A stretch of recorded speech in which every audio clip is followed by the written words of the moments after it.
Nous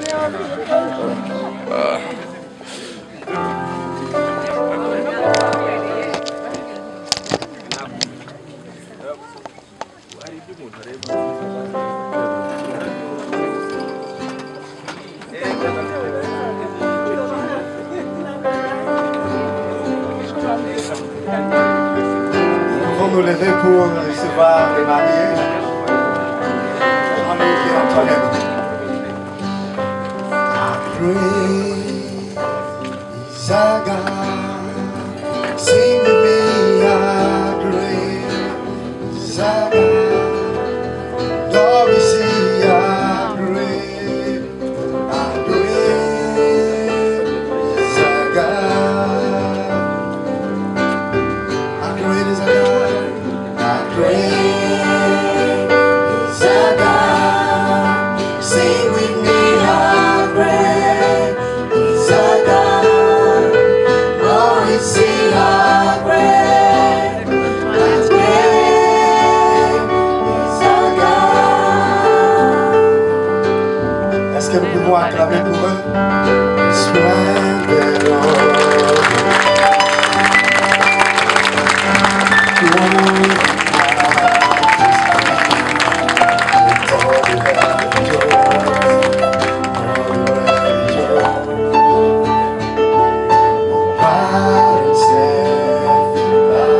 Merci, vous pouvez vous asseoir.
Merveilleuse que d'être pardonné. C'est le chant que nous voulons encore en ce moment, avant de vous dire la raison qui nous réunit en ce moment ici. Nous voulons chanter ces chants. Une grâce merveilleuse, une grâce que le Seigneur a fait à une personne qui faisait le trafic des esclaves, qui les prenait du Sénégal et qui les conduisait à l'Amérique et qui les maltraitait. Et voici qu'un jour, son cœur a été touché. Il a renoncé à ce commerce d'esclaves. Il a compris que c'est qu'un être humain et il a chanté ces chants.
Amazing grace.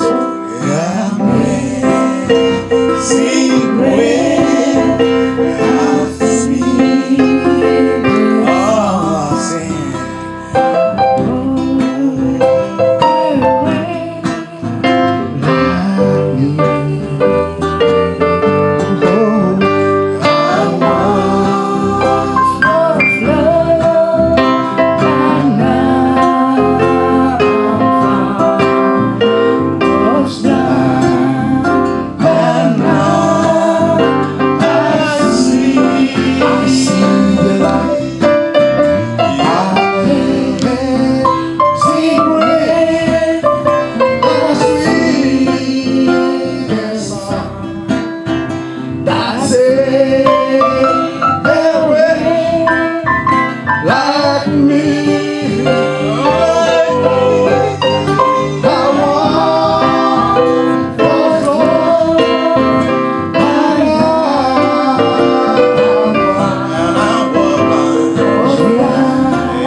Bienvenue Kotimulu, Jérémie Kouronziza.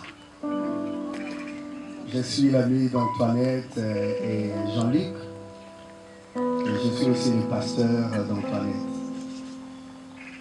Aujourd'hui, au jour de l'anniversaire de leur mariage, nous allons célébrer le 25e. Le 25e. Ils ont voulu renouveler leurs vœux.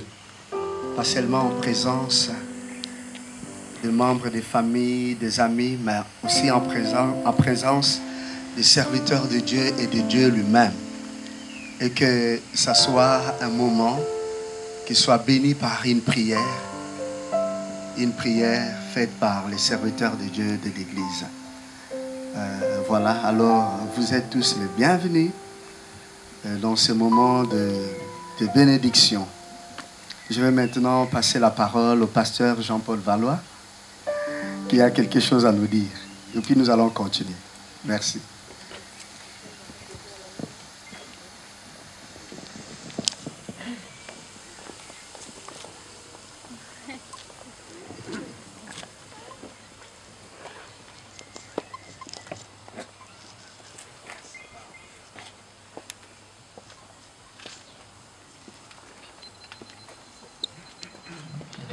Par dire Alléluia ou Amen. Je sais que peut-être la plupart n'ont pas l'habitude de ce langage. Donc simplement, j'aimerais dire bonjour à toutes les personnes qui se trouvent ici. Et surtout, remercier chacun. Nous sommes là, c'est vrai, pour Antoinette et Jean-Luc. Et c'est aussi l'occasion, je vois des gens que je n'ai plus revus depuis peut-être 20 ans, 30 ans. C'est l'occasion de les saluer et de dire, comme il a dit, bienvenue tous. Quand on a parlé de cérémonies religieuses, vous vous attendiez peut-être à voir un prêtre avec une chasuble, avec une grosse croix. Vous n'en trouverez pas. Pourquoi? Parce que je crois que depuis que Dieu s'est manifesté au travers d'un homme, Jésus-Christ, et que le voile qui nous séparait de Dieu a été déchiré, aujourd'hui chacun peut s'approcher de Dieu. Nous n'avons pas besoin de passer par des cérémoniels, des structures, des rituels, etc. etc. Et c'est la raison pour laquelle je crois que Dieu est présent au milieu de nous. Voilà, donc nous sommes là pour célébrer cet anniversaire. C'est une fête. Que la joie soit présente au milieu de nous cet après-midi. Je vois que les gens sont beaux, sont belles. Il y a certainement des couples qui fêtent peut-être moins de 25 ans d'anniversaire ou un peu plus. En tout cas, celui qui peut soutenir le mariage, parce qu'il en est l'initiateur, le créateur, celui qui en a eu la première idée, le Dieu dont nous allons parler un tout petit peu, qu'il soutienne tous les couples et toutes les familles qui sont ici cet après-midi. Je vais juste lire quelques passages, les commenter un tout petit peu, et si chacun peut en retirer une pensée, si chacun peut savoir pourquoi, entre autres, ce couple parvient aujourd'hui à tenir pendant 25 ans. Parce que tout ce qu'on voit dans la société, surtout dans laquelle nous sommes ici aujourd'hui, c'est difficile de tenir en tant que couple. C'est difficile d'avoir une famille soudée. Tout est là pour détruire la famille. Tout est là pour déstructurer la famille. Mais je crois que il y a peut-être une composante qui manque. Il y a peut-être une composante, une dimension que les gens ont évacuée, c'est la dimension spirituelle. Je crois pouvoir connaître quelque peu. Antoinette, je la connais depuis fort longtemps. J'ai vu à partir du moment où elle a inclus cette dimension spirituelle dans sa vie, j'ai vu comment le Dieu à qui elle a fait confiance l'a soutenue. On n'est pas là pour rappeler des choses difficiles. Et je crois qu'ils ont traversé des choses difficiles. Et je crois que chaque fois, elle s'est appuyée. Elle a crié à quelqu'un, parce qu'on ne peut pas tout le temps être présent, ni le frère, ni la sœur, ni le père, ni la mère, ni les amis les plus proches. À un moment, on se retrouve seul. Je crois que cette dimension était importante. Et c'est un peu ce que nous allons voir. Et que vraiment, le Seigneur bénisse cette parole. Nous croyons que c'est la parole de Dieu. Et nous bénissons le Seigneur aussi pour la présence du pasteur bienvenu et de tous les autres qui ont voulu vraiment honorer de leur présence cette cérémonie. Voilà, je lis d'abord, c'est dans le livre de Genèse, le chapitre 2, c'est la Bible, à partir du verset 22, pardon. L'Éternel Dieu dit, il n'est pas bon que l'homme soit seul. Je lui ferai une aide semblable à lui.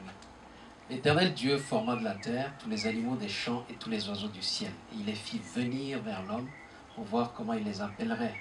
Et afin que tout être vivant portât le nom que lui donnerait l'homme. Et l'homme donna des noms à tout le bétail, aux oiseaux du ciel et à tous les animaux des champs. Mais pour l'homme, il ne trouva point d'aide semblable à lui. Alors l'Éternel Dieu fit tomber un profond sommeil sur l'homme qui s'endormit. Il prit une de ses côtes, referma la chair à sa place. L'Éternel Dieu forma une femme de la côte qu'il avait prise de l'homme et l'amena vers l'homme. Et l'homme dit, voici cette fois celle qui est os de mes os et chair de ma chair. C'est Jean-Luc qui parle. Quand il a vu Antoinette, on l'appellera femme parce qu'elle a été prise de l'homme. C'est pourquoi l'homme quittera son père et sa mère et s'attachera à sa femme et ils deviendront une seule chair. L'homme et sa femme étaient tous deux nus, il n'en avait point honte. Voilà. Ça peut sembler un texte un peu primitif, on l'a lu, on l'a entendu plusieurs fois.